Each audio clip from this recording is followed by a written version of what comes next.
The number one reason why you are frustrated with your life, why you might be depressed, anxious, why you are living a life of quiet desperation, you feel like you're dying inside even though you smile on the outside. The number one reason for that is because you're lying to yourself. Let me tell you a story. So, about 6 months ago, I woke up one day and I had gained 30 pounds. I had gained 30 pounds in the course of about 6 months. I was drinking a bottle of tequila every single night. I was frustrated. I was upset and annoyed at my family, my wife and my 3 kids. I almost couldn't stand being around them anymore. And one day it came to a boiling point. I mean, I was so mad. I was mad at the world and I didn't know what was going on. And I pulled out a piece of paper and I pulled out a pen and I just started writing.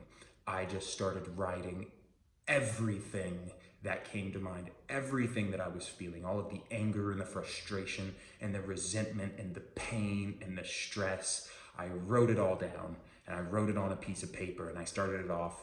I need to talk to my wife about, and I just went in, about how I'm feeling, about how I feel trapped, about how every time they need something from me, it feels like they're taking a piece of my soul. I wrote about everything. I wrote about how ashamed I was for how much weight I had gained and how I was ashamed of the amount I was drinking and pretending that it was just to have fun. That was the guise. I was partying with my wife. No, I was lying to myself. I was lying to myself about how much I hated the life that we had accidentally created because we weren't intentional with it. I was upset with my body. I was lying about the underlying cause of my drinking. I was lying to myself about my hopes and my dreams and about what I wanted to do in the world. I kept telling myself the lie, I just need to work a job right now. I just need to work a steady job to provide for my family. I told myself the lie that that would make me happy, that as long as I could provide a decent life for them, I would be happy. I told myself the lie that one day when they grew up, when my children grew up, then I would chase my dreams. And I lied about what those dreams were, and I pretended that I didn't actually want them as bad as I wanted them. And I found that out after I wrote down everything, after I dumped it all out and I was actually honest with myself. When I finally got that level of honesty with myself, 110% radical honesty, it created 110% radical clarity. But you cannot have clarity until you have honesty with yourself. So in that process, I found out that not only was I lying to myself, but by omission, I was lying to my wife as well. I wasn't telling lies of admission. It's not like she'd ask me a question and then I'd lie with a false answer. I just wasn't telling her the truth. I wasn't telling her how I was really feeling. I wasn't opening up. I just kept suppressing it and I kept pushing it down and I kept saying, you know what, they just really need me around. I thought that being present with them was more important than being fulfilled. And it's not the case. I was present, but I was frustrated. I was present, I was physically there, but I was not emotionally or mentally or spiritually present for them. I couldn't help them. I was not nearly my best self, and as such, I was unable to serve them. And that is where we go wrong as men, especially good men who are fathers and husbands. We think that being a good man means putting all of our wants and needs and desires on the back burner in order to provide, and it's not the case. That will end up ending badly. You will have nothing but resentment, and you probably have some now. You probably go through life feeling resentful. You probably feel as though you do everything for them and it's never enough. Does that sound familiar? Yeah, you probably think that it's okay to be frustrated and stressed out because you do so much and you have so much on your work plate and you pay the bills and you buy the clothes, you buy the groceries, and you do all of these things. But it's not enough. It's not enough, and I promise you, when you get honest, you will see that. And you get honest with yourself and with your wife, you will find out that it is more important for you to be there less often, but with more presence. So what you need to do, the first step of becoming radically honest with yourself, pull out a pen and a paper. Go ahead and do it now. You're going to want to write this down. You need to write this down, capture it as a note. If you're driving, do something so that you can actually act on this, because I promise you, this is the start of changing your life. It's radical honesty.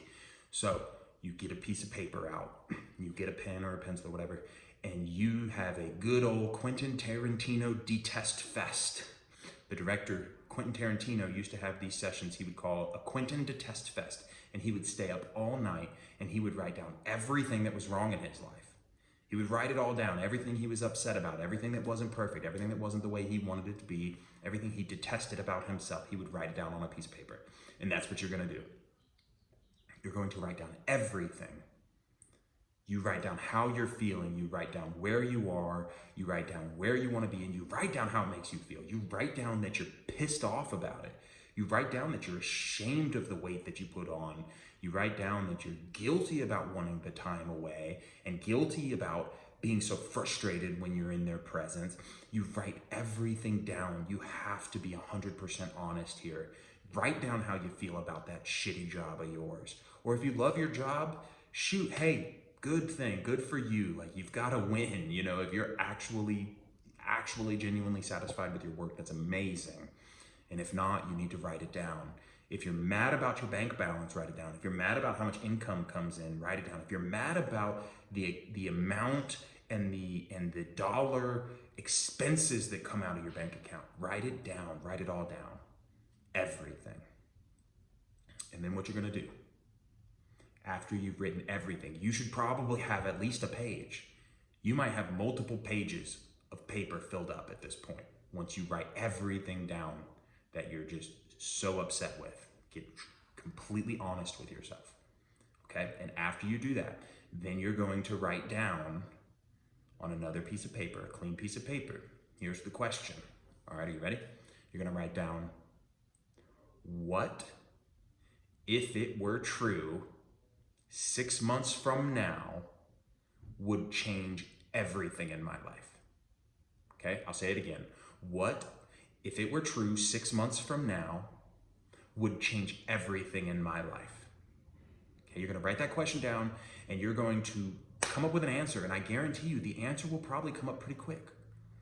Most likely the first thing that comes to mind is the thing that you need to write down and you need to work on. Don't overthink this. Don't get logical with this. You need to follow your heart and your intuition here. I think as men, we have suppressed ourselves for so long. We suppressed our desires and our goals because we don't want to be prideful. We don't want to be selfish. We want to take care of our family. We have suppressed our desires for so long that we no longer trust ourselves. So whatever comes up first is most likely the important answer. So if that's lose 20 pounds, if that would change everything for you, write it down and then get to work. If it's getting a pay raise at work, if that would change everything for you, write it down, because this is now the start of your new action plan to create the new life and to become the kind of man that you're proud of and to actually follow your desires that will lead you to that version of your life that you are now beginning to become completely honest about, the version of life that you want more than anything in the world. You're going to become honest with yourself about everything from now on. And the answer to that question, what if it were true 6 months from now would change everything in my life? The answer to that question is the start of creating the new life that you're now being honest about. Okay? So that's it. That's your homework. Do those 2 exercises, everything that you hate, and then write down the thing that would change your life. Okay? Let me know in the comments, what is it? What's that one thing? If it's true 6 months from now, what would change your life? Leave it in the comments. Let's connect. Love you guys.